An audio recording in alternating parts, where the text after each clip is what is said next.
அனைத்து நாள் உள்ளங்களுக்கும் என் அன்பான வணக்கங்கள். நான் உங்கள் இந்துமதி உதயகுமார். இப்போ நம்ம பார்த்துட்ருக்க நாவல் கதை திருமதி சரோஜா ராமமூர்த்தி அவர்கள் எழுதிய அவள் விழித்திருந்தாள். இந்த கதையோட முந்தின பாகங்களோட லிங்க்ஸை நான் கீழே டிஸ்கிரிப்ஷன் பாக்ஸ்லேயும் பிளேலிஸ்ட்லேயும் ஆட் பண்ணியிருக்கேங்க. இப்போ வாங்க கதைக்குள்ளே போகலாம். கூட முழுக்க பூ வாசனை மணந்துச்சு. தட்டு நிறைய ஜாதி மல்லிப்பூக்களை வச்சுக்கிட்டு நெருக்கமாக தொடுத்து கட்டிக்கிட்டு இருந்தா பக்கத்து வீட்டு பூரணி. தூக்க கலைஞ்சி எழுந்து வந்த நர்மதாவை பார்த்து அவள் விஷமமாக சிரிச்சுக்கிட்டே, என்ன பகல்லையே இன்னைக்கு இப்படி தூங்குற அப்படின்னு கிண்டலாக கேட்டா. நர்மதாக்கும் அவளுடைய கேள்வி புரிஞ்சுது. அவளும் வெக்கத்தோடு சிரிச்சுக்கிட்டே கொல்லைப்பக்கம் போய் முகம் கழுவிட்டு வந்தா. லேசாக பவுடர் போட்டுக்கிட்டு குங்குமம் வச்சுக்கிட்டா. காப்பி சாப்பிட்டு வா, தலை பின்னி பூ வைக்கிறேன். ராத்திரி அசடு மாதிரி நின்றுக்கிட்டு இருக்காதே, புரிஞ்சுதா போ அப்படின்னா. என்னது? நர்மதா கேட்டா. என்னதா? ஒன்றும் தெரியாத மாதிரி. ரெண்டு பேரும் சேர்ந்தே சிரிச்சாங்க. அதுக்குள்ளே பூரணியை தேடிக்கிட்டு அவளோட கணவன் பாலு வந்தான். பகல் சாப்பாட்டுக்கு ஃபேக்ட்ரியிலிருந்து லேட்டாக வந்திருந்தான். ஆள் நல்ல உயரம், வாட்ட சாட்டமான உடம்பு, அரும்பு மீசை, சுருட்ட முடி. அவன் மனைவியை பார்த்துக்கிட்டே ஓர கண்ணால் நர்மதாவை அளந்தான். தலையிலிருந்து படிப்படியாக அவனுடைய கண்கள் கீழே இறங்குச்சு. அவள் கழுத்துக்கு கீழே அவனுடைய கண்கள் நிலை கொத்தி நின்னுது. பூரணி இதை கவனிச்சிட்டா. நர்மதா, இவர் தான் என் வீட்டுக்காரர். சட்டுன்னு நர்மதா குனிஞ்சி அவரை நமஸ்கரிச்சதும், ஓ பட்டப்பாவோட மனைவியா அப்படின்னு அவன் கேட்கறதுக்கும் சரியா இருந்தது.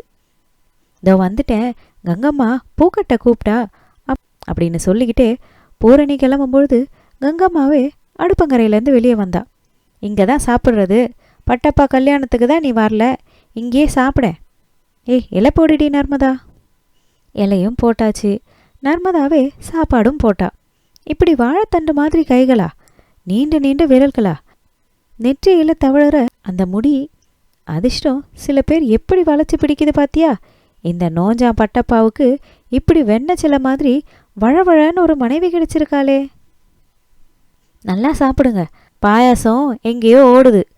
பூரணியோட குரல் கடுமையாக இருந்துச்சு.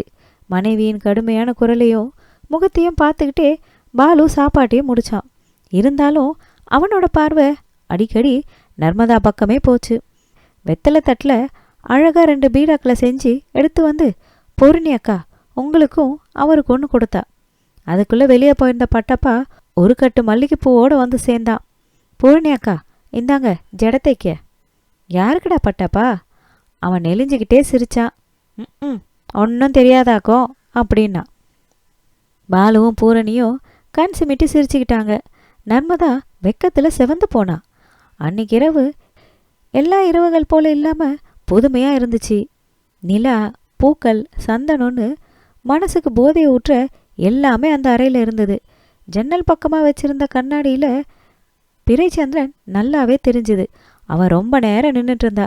பட்டப்பா ஜன்னல் வழியாக வெளியே பார்த்துக்கிட்டு இருந்தான். நர்மதா மெதுவாக அவன் பக்கத்தில் வந்து நின்னா.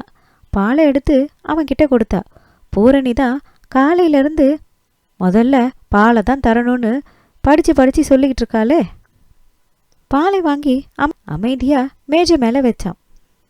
நர்மதா யோசிச்சா, ஒருவேளை இவருக்கு உடம்பு சரியில்லையோ? உடம்பு சரியில்லையா? களைப்பா இருக்கா அப்படின்னு கேட்டுக்கிட்டே அவன் நெத்தியில் கை வச்சு பார்த்தா. அந்த ஸ்பரிசம் கொஞ்சமும் அவன் உடம்புலையோ உள்ளத்திலேயோ சிலிர்ப்பை ஏற்படுத்தவே இல்லை. நர்மதா அலுப்போட ஜன்னல் திரையை விலக்கி விட்டு அடுத்த வீட்டு மாடியை பார்த்தா. திறந்த மாடியில் பூரணியும் பாலுவும் உட்காந்துட்டு இருந்தாங்க. பாலுவோட மடியில் பூரணி படுத்துக்கிட்டா. அந்த நெருக்கம் தரும் சுகத்தில் அவன் மயங்கி கிடந்தான்.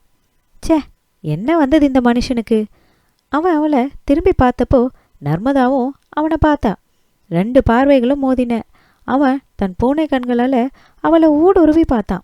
சரிதான், கல்யாணத்தன்னைக்கே அவளோட அண்ணி, உன் ஆத்துக்காரருக்கு பூனை கண்ணடி, ராத்திரியில் பார்த்து பயந்து ஏந்து போகிற.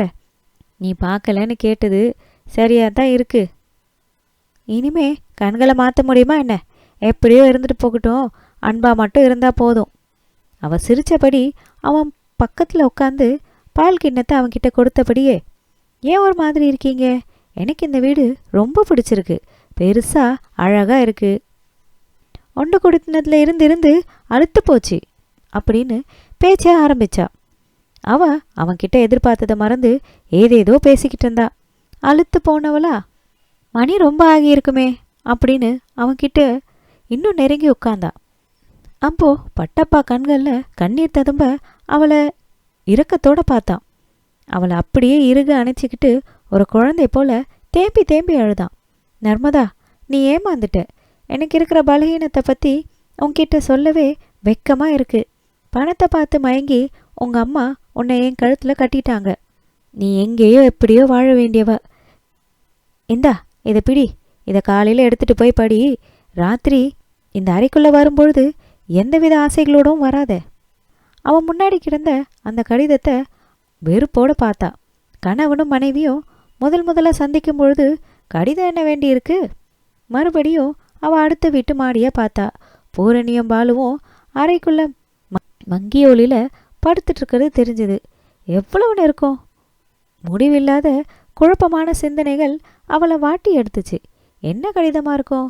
ஒருவேளை அவன் யாரையாவது காதலிக்கிறானோ? நீண்டுகிட்டே வந்த அந்த இரவு எப்போ முடிஞ்சுதுன்றது தெரியாமையே அவளும் தூங்கி போனான். கண் விழிச்சு பார்க்கும்பொழுது பட்டப்பா அந்த அறையில் இல்லை.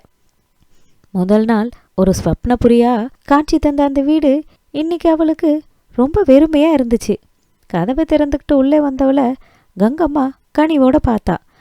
தம்பி மனைவியாச்சே, தனக்கப்புறம் இந்த வீட்டை நிர்வகிக்க போகிற எஜமானி, முத்து முத்தா குழந்தைகளை பெற்று தன்னை அத்தை அழைக்க வைக்க போகிற பெண் இவதானே. அவள் உள்ளம் கோணாமல் அவளை நல்லபடியாக வச்சு பார்த்துக்கணுன்னு ஆசைப்பட்டா.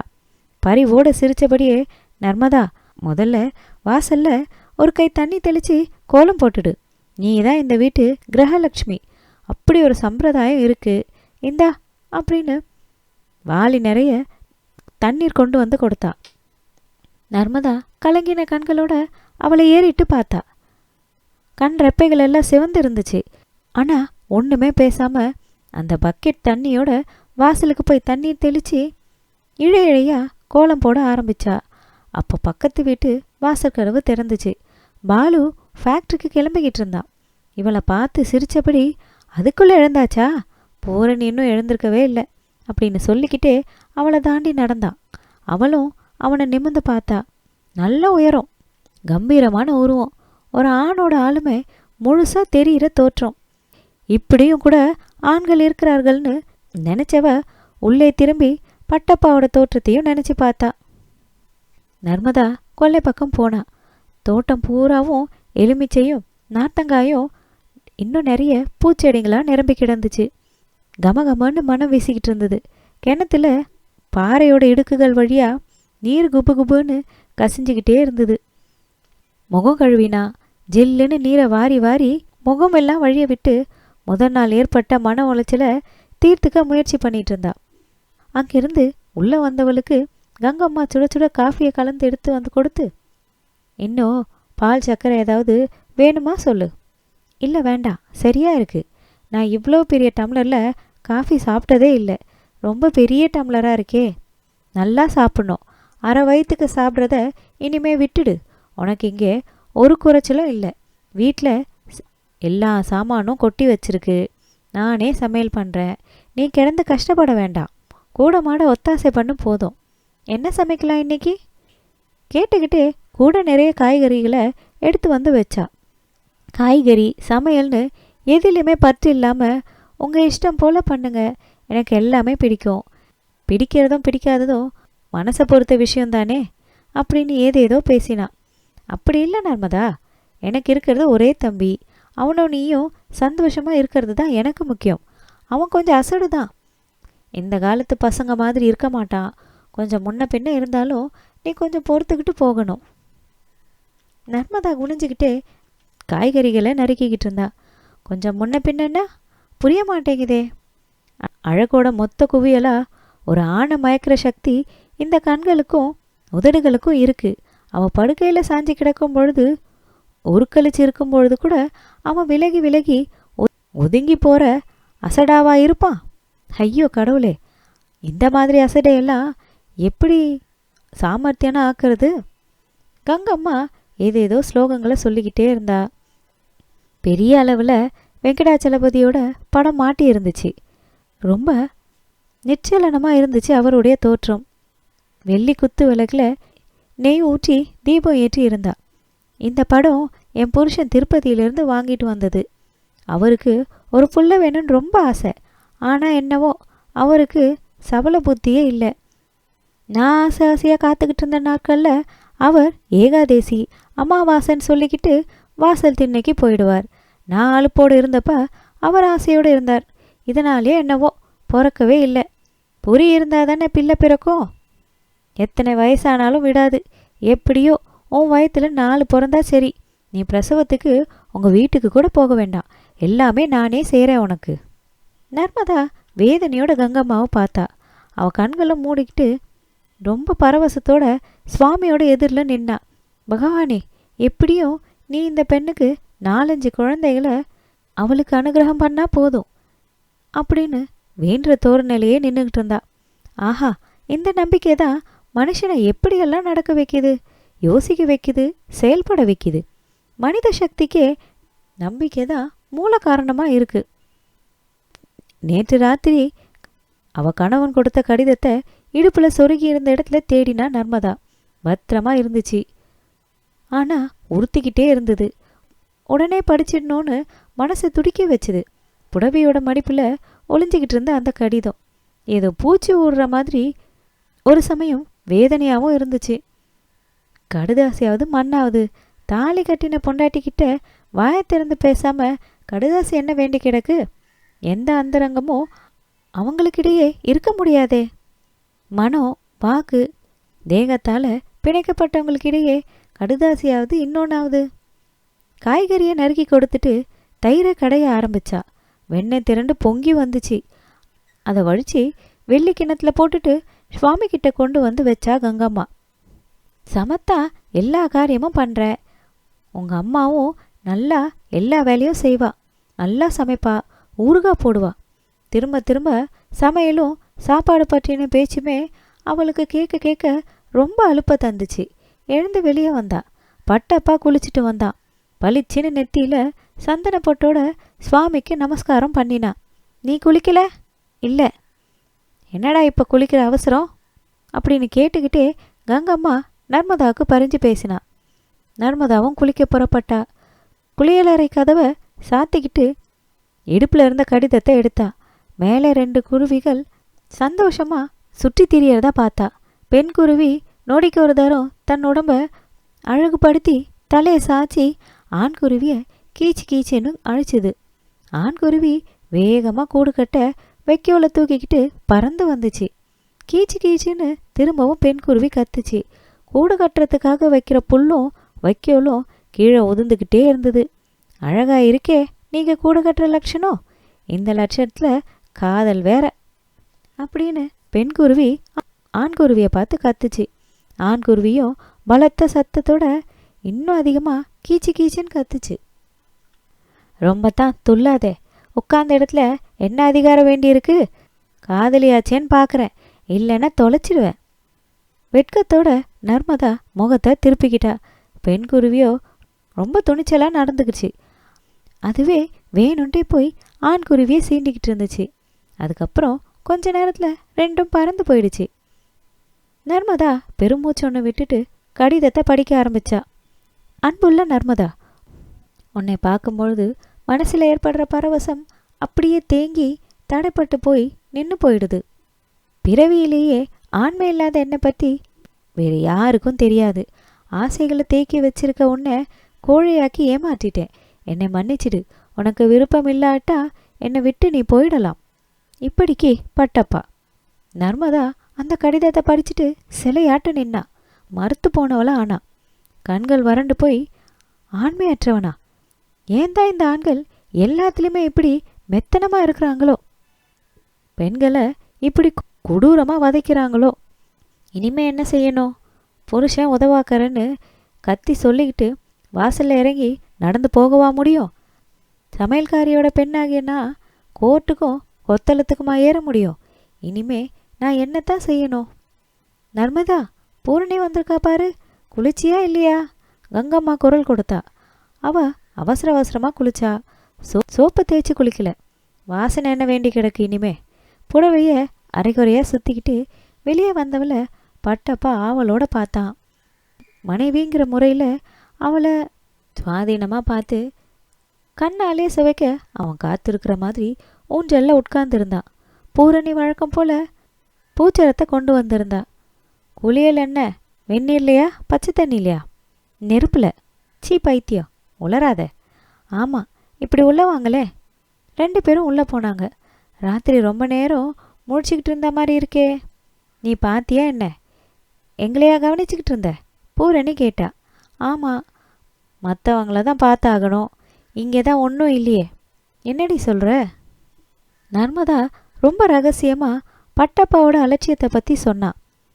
போடி பைத்தியம், முதல்ல சில ஆம்பளைகள் வெக்கப்படுற மாதிரி தான் இருக்கும். நீ தான் சரி பண்ணணும். மெதுவாக கிட்ட நெருங்கி உன் புருஷனை தொட்டு பாரு. அவரே என்னை தொட்டு அனுச்சிக்கிட்டாரு. அப்புறம் என்ன? அப்புறம் ஒன்றும் இல்லை. உங்கள் வீட்டு மாடியை பார்த்து உட்காந்துக்கிட்டு இருந்தேன். அவர் தூங்கிட்டாரு. நீங்களும் உங்களுடைய அவரும் ரொம்ப நெருக்கமா? சீச்சி, மறந்து போய் ஜன்னலை சாத்தாமல் இருந்துட்டேன் போல இருக்கு. ராத்திரி முழிப்பு வரும்பொழுதெல்லாம் உன் ஞாபகம் தான் எனக்கு. பட்டப்பா ஒரு மாதிரி பையனாச்சே, பொம்பளை மாதிரி இருப்பானேன்னு நினச்சிக்கிட்டேன்னு பூரணி சொன்னான். என்ன காரணமோ நர்மதா பூரணிக்கிட்ட பட்டப்பா கொடுத்த கடிதத்தை காட்டலை. ஒரு மனுஷன் ஆண்மை இல்லாதவன்றதை பற்றி அவன் நடுத்தெருவில் நின்றுக்கிட்டு கூச்சல் போடவா முடியும்? இல்லை வீட்டுக்குள்ளே நின்று தான் கத்தி ரகலை பண்ண முடியுமா? கடவுளே, இப்படியும் நடக்குமா? எங்கேயோ யாத்திரை போயிட்டு வந்த அம்மா இப்படி ஒன்றுமே விஷயம் புரியாமல் ஒரு வரனை தேடி பிடிச்சு கொண்டு வந்துட்டாளே. அவளுக்கு அந்த சாய்ராம் பேரில் தான் சந்தேகம். இவளை சுற்றி சுற்றி வரானே, என்னைக்காவது தன் தலையில் கல்லை போட்டுடுவானோ? இவளை இழுத்துக்கிட்டு போயிடுவானோ? 4 மாதம் வச்சிருந்து நடுத்தெருவில் நிறுத்திட்டு போயிடுவானோன்னு அம்மா மடியில் நெருப்பை கட்டிக்கிட்டு இருந்தா. வறுமை சேத்துல மறந்த தாமரை போல பழையதை சாப்பிட்டு பலன்னு வளர்ந்து நின்னா நர்மதா. கங்கம்மா 2 வடை சங்கிலியும் 4 வளையல்களும் முத்துத்தோடு எடுத்து வந்து நிச்சயதார்த்தத்தை நடத்தினா. வெங்குலக்ஷ்மி நகைங்களோட மதிப்பில் மயங்கி போயிருந்தா. எப்படியாவது சாய்ராம் பார்வையிலிருந்து தப்பி நர்மதா கல்யாணமாகி போனா போதும்னு அவளுடைய மனநிலைமை இருந்துச்சு. இதையெல்லாம் நினைக்கும் பொழுது அம்மா மேலே தான் அவளுக்கு ரொம்ப கோபம் வந்துச்சு. ஆனால் நேரம் ஆக ஆக அது படிப்படியாக தணிஞ்சுது. இப்படியே பல இரவுகள் கழிஞ்சுது. வெறும் நெருக்கம்தான், வேற ஒன்றும் இல்லை. அத்தோட அவன் தூங்கிடுவான். இவ தனக்குள்ளே வெந்துக்கிட்டு இருந்தா. பெருமூச்சுகளும் கண்ணீரும் விரக்தியும் அவளை வாட்டி எடுத்துச்சு.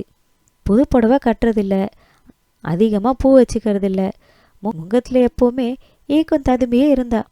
ஊர்லேருந்து அம்மா கடிதம் போட்டிருந்தா. நீ குளிச்சிட்டு இருக்கியா? சமத்தா நடந்துக்கிறியா இல்லையா? கங்காம்மாவோட மனசு கோணாமல் நடந்துக்கோ. நான் நேரம் கிடைக்கும் பொழுது உன்னை வந்து பார்க்குறேன். ஒன்னாவும் அண்ணியும் இப்போல்லாம் சினிமா பார்க்குறது இன்னும் அதிகம் ஆயிடுச்சு. ஒரு நாளைக்கு குறைஞ்சது 2 படத்துக்காவது போயிடுறாங்க. நர்மதா கொல்லையில் உட்காரும் பொழுதெல்லாம் கங்கம்மா முகம் சினிங்கினா. ஏழுமலையானே, இப்படி என்ன சோதிக்கிறியே? இந்த வீட்டில் ஒரு குழந்தை விளையாடக்கூடாதுன்றது தான் உன் எண்ணமா? பூரணி மசக்கேன்னு சொல்லிக்கிட்டு ஏகப்பட்ட ரகலை பண்ணிக்கிட்டு இருந்தா. கங்கம்மா மாங்காய் தொக்கும் மிளகாய் சட்னியும் பண்ணி நர்மதா கிட்ட கொடுத்து அனுப்புவா. பார்த்துக்கோ, அவளுக்கு கல்யாணம் ஆகி 2 வருஷம்தான் ஆச்சு. அவள் எவ்வளோ சாமர்த்தியம்னு பார்த்துக்கோ. அவகிட்ட கேட்டு தெரிஞ்சுக்கோடி, உன் புருஷன்கிட்ட எப்படி நடந்துக்கிறதுன்னு. அவன் வேணும்னு சொல்லும் பொழுது நீ வேண்டான்னு இருப்ப, நீ வேணும்னும் பொழுது அவன் வேண்டாம் இருப்பான் போல இருக்கு. ஏறக்குறைய என் கதை மாதிரி தான் இருக்கு. பண்ணின பாவம் என் தலையில் இப்படி வந்து விடிஞ்சிருக்கு. பூரணிக்கிட்ட நர்மதா தன் நாத்தனார் பேசுறத சொல்லி அழுதா. சீச்சி, அந்த அம்மாவுக்கு நீ இன்னும் உண்டாகலையேன்னு கவலை, அவ்வளவுதான். வேற ஒன்றும் இல்லை, நீ தப்பாக எடுத்துக்காத. பாலு வழக்கம் போல் பகல் சாப்பாட்டுக்கு வரும்பொழுது பூரணி மசக்க மயக்கத்தில் படுத்திருப்பா. நீங்களே எடுத்து போட்டு சாப்பிட்டுக்கோங்களேன். நீ தயிர் வச்சிருக்கிற இடம், ஊறுகாய் வச்சிருக்க ஜாடி, நெய் இதெல்லாம் நான் தேடி எடுக்க வேண்டியதாக இருக்குது. உன்னால் முடியலன்னா எல்லாத்தையும் எடுத்து டேபிள் மேலே வச்சிடுறது தானே. நான் போடட்டுமா பூரணி அக்கா? நர்மதா கேட்டா. பாலு கை கால் கழுவிட்டு வந்து உட்காந்தான். நர்மதா பரிமாறினா. அவன் அவளை அடிக்கடி நிமிர்ந்து பார்த்துக்கிட்டே சாப்பிட்டான். நீ என்ன சோப்பு யூஸ் பண்ணுற? நீன்னு சொல்லும் அளவுக்கு நெருக்கம் ஏற்பட்டு இருந்துச்சு. கேமி. ஃபாரினா? ஆமாம், அவர் வாங்கிட்டு வந்து கொடுத்தார். ஓஹோ, அப்படி தான் இருக்கணும். நர்மதா சோகமாக சிரிச்சா. மிளகாய் சட்னி, தொக்கு எல்லாம் பரிமாறினா. பூரணி அக்காவுக்கு எங்கள் நாத்தனார் பண்ணி அனுப்புனது. மசக்கியாக இருக்காங்கல்ல. இவளுடைய வெகுளித்தனம் ஊரில் சாய்ராமுக்கு பிடிச்சிருந்தது. இப்போ பாலுவுக்கும் பிடிக்க ஆரம்பிச்சது. உனக்கு கூடிய சீக்கிரம் மசக்க வரணும்னு ஆசீர்வாதம் பண்ணவா, இல்லை லேட்டாக வரணும்னு ஏதாவது ஃபேமிலி பிளானிங்கில் இறங்கி இருக்கீங்களா? துணிச்சலாக கேட்டான் பாலு.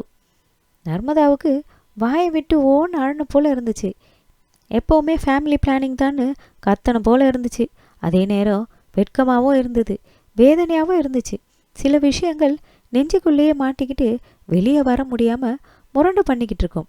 இந்த விஷயம் அடி வயிற்றுலேயே புகுந்துடுச்சு. பூரணி ஹோன்னு கொட்டாவி விட்டா. விரல்களை சொடுக்கி எழுந்து உட்காந்தா. பெண்களுக்கு மசக்கி வந்துட்டா புருஷனை கவனிக்கிறது குறைஞ்சிடும். வயிற்றுல வளர்ற குழந்தைகள் மேலே தான் ஞாபகம் இருக்கும். ஆனா பெண்ணா, கருப்பா சிவப்பா, ரொம்ப வலிக்குமோ, கத்த வேண்டி இருக்குமோ, இப்படி பல கேள்விகள் உண்டாகும். ஆராய்ச்சிகள்லையே முழு நேரமும் கழியும். சாப்பிட்டாச்சா? கணவனை கேட்டா. ஓ, உன் ஸ்நேகிதி பறிஞ்சு பறிஞ்சு சாப்பாடு போட்டா. அப்படியா நர்மதா? எனக்கும் உன் கையால் பிசைஞ்சு போடேன். நர்மதாவும் பூரணியும் சாப்பிட்டாங்க. ஏண்டி ஒரு மாதிரி இருக்கே? ஒன்றுமில்லையே. என்கிட்ட நீ மறைக்கிற. பட்டப்பா உன்கிட்ட ஆசையாக இருக்கானா இல்லையா? அவன் அமைதியாக இருந்தா. பாலு படுக்கையில் படுத்தபடி பேப்பர் படிச்சுக்கிட்டு இருந்தான். சொல்லேண்டி, ரொம்ப இழைச்சி போயிட்ட? போனா போகிறேன். எப்படியோ இந்த உலகத்துலேருந்து போனா போதும். சி, வாயப்பாரு. ஒழுங்கா என்கிட்ட சொல்லேண்டி. ஒரு ஆசையும் இல்லை, ஒரு மண்ணும் இல்லை. கல்லுக்காவது கசிவு இருக்கும், கொஞ்சம் ஈரம் இருக்கும். இந்த மனுஷன் ஒன்றுத்துக்கும் பிரயோஜனம் இல்லை. பாலு அமைதியாக தூங்கிறது போல இருந்தான். அடடா, காட்டில் காயிற நிலாதான். அதான் இந்த பெண் வாடி வதங்கி இருக்கு போல அப்படின்னு தனக்குள்ள நினச்சிக்கிட்டான். பூரணி திடுக்கிட்டு போய் உட்கார்ந்தா. பெண்கள் தான் பல விதங்கள்லேயும் கோளாறு இருக்கவங்கன்னு தீர்மானிக்கிற இந்த சமூகம் அவங்கள தான் எப்பையும் திட்டிக்கிட்டு இருக்கும். ஆண்களோட சரீர அமைப்பில் எத்தனையோ கோளாறுகள் இருக்கக்கூடுன்றத வைத்தியர்கள் தவிர வேற யாருமே தெரிஞ்சுக்கிறதில்ல. அதை பற்றி சந்தேகப்படுறது கூட இல்லை. கொஞ்ச நேரம் அங்கே அமைதி நிலவுச்சு. நான் கிளம்புறேன். இங்கேருந்து கிளம்பினான். பாலு அரை கண்ணால் அவளை முழுசாக பார்த்தான். நல்லா பார்த்தான். பூரணிக்கு திகைப்பு அடங்கவே கொஞ்ச நேரம் எடுத்துக்கிச்சு. ரொம்பவே முன்னேறிட்டோம். விமனிசம் எல்லாம் வாய்க்கிழியே பேசுகிற இந்த நாட்களில் கூட படித்த பெண்கள் தங்களுக்கு கல்யாணம்னா பூம்பூம் மாடு மாதிரி மாப்பிள்ளை வீட்டுக்காரங்க கேட்குற அசட்டு கேள்விகளுக்கு பதில் சொல்லிக்கிட்டு பாட தெரியலனாலும் பாடிக்கிட்டு தான் இருக்காங்க. எங்கேயோ 1-2 பெண்கள் தான் துணிச்சலாக இருக்கிறாங்க. பாட தெரியாதுன்னு தைரியமாக சொல்கிறாங்க. நர்மதா பட்டப்பா கிட்ட என்ன கேள்வி கேட்க போறா? நல்லா 3 வேளை சாப்பிட, விதவிதமாக துணிகள் கட்ட, நகைகளை மாட்டிக்க வசதியான குடும்பம். பையன் வெளி தோற்றத்தில் பெண்மை கலந்த ஆணாக இருந்தான். ஆண்மை கலந்த பெண்கள் இல்லையா என்ன?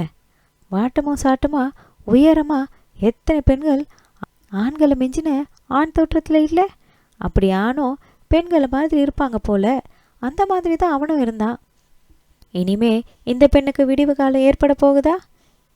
எப்படி இவனை விட்டுட்டு ஓடியா போக முடியும்? இல்லை வாழா வெட்டியா பிறந்த வீட்டுக்கு போயிடுறதா? அப்படியே போனாலும் அங்கே என்ன கொட்டி வச்சிருக்கு?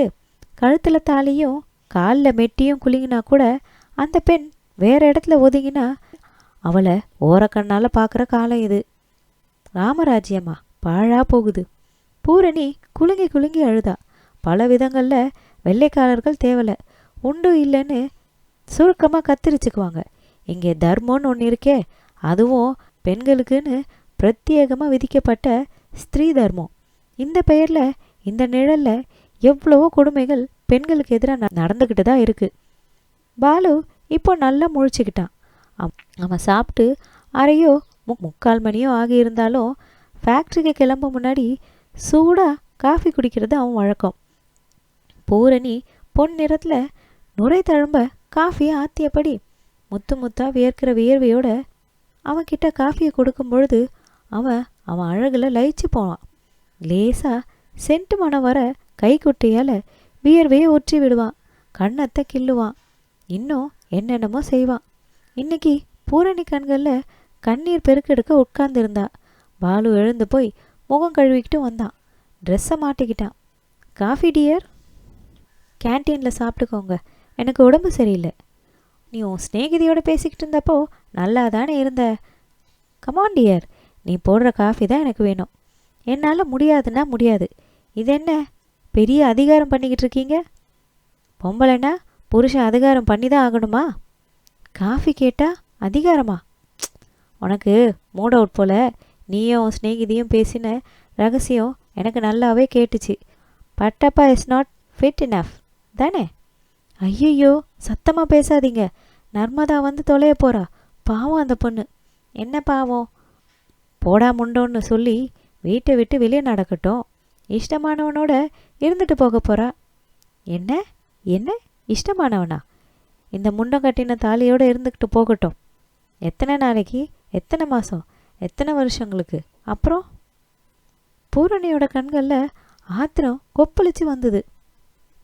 கல்யாண பந்தத்தில் தோத்து போன ஒரு பெண்ணோட எதிர்காலம் எவ்வளவு இருள் சூழ்ந்ததாக இருக்க போகுது. அவ தன் நியாயமான ஆசைகளை பொசுக்கிக்கிட்டு படித்து வேலைக்கு போய் பிழைச்சிக்கிட்டா ஒருவேளை இந்த சமூகம் பாலு சொல்கிறத போல் ஒத்துக்குமோ என்னமோ. காஃபி நான் போடுறேன். பாலு கேஸை ஆன் பண்ணான். பாலை சுட வச்சு 2 டம்ளர்களில் காஃபி எடுத்துகிட்டு வந்தான். கோபப்பட்டு சிவந்து போயிருந்த மனைவியை பரிவோடு அணைச்சி காஃபியை அவகிட்ட கொடுத்தான். 2 பேரும் சிரிச்சுக்கிட்டே அதை குடித்தாங்க. அன்னைக்கு அரை நாள் ஃபேக்ட்ரிக்கு மட்டும். ஆனால் அதே நேரம் வாசலில் நிழல் தட்டும் பொழுதெல்லாம் அவன் நர்மதாவை தான் எதிர்பார்த்துட்டு இருந்தான். இதோட இந்த கதையை நம்ம முடிச்சுக்கலாம். இதன் தொடர்ச்சியை அடுத்த பகுதியில் நம்ம பார்க்கலாம். இந்த கதையை உங்களுக்கு பிடிச்சிருந்தால் லைக் பண்ணுங்கள், ஷேர் பண்ணுங்கள். இன்னும் இது மாதிரி நிறைய கதைகளுக்கு நம்ம சேனலை மறக்காமல் சப்ஸ்கிரைப் பண்ணிக்கோங்க. திரும்ப வேறொரு நல்ல கதையுடன் நான் உங்களை மீண்டும் சந்திக்கிறேன். அதுவரையில் நன்றி.